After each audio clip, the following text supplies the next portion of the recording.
mahuli na naman tayo dito. Ang inuuli niya pala dito guys, ano lang pala, yung walang helmet, walang maayos na walang maayos na plate number. Saka ano guys, yung nagkakanelas lang na umiiyak niya o nagka-drive. Nanagagpiti ka dito guys. Sobrang alert po ng pinapawan din, dami niya checkpoint. Saka baka dyan, naano din ako ng checkpoint din.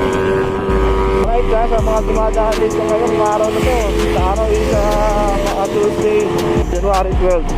Kaya oras is alas 3:46. Sa mga dadaan dito guys, kaya ingat na lang po. Talagang nag-ano sila, naka-alert sila ngayon. Dahil siguro may karnapping na nangyayari, natin na lang anong address nila dyan. So, yun lang, yung mga walang plate number, walang mga lisensya. Pag kumuha na kayo, yun lang guys. Kaya pag walang lisensya, kumuha kayo para magiging ano kayo guys, magiging legit yung pagpatakbo nyo. Yun lang. Kaya dapat kumuha kayo ng rehistro, huwag yung pochi-pochi lang ng rehistro.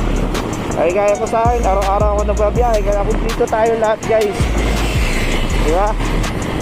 Tuwing nagyan na tayo, nagbiyahe tayo, kailangan natin kumpleto para diretso-diretso trabaho natin. Tayong oras, bawat oras importante, diba? Yan lang guys, maraming salamat at ingat kayo. God bless you all.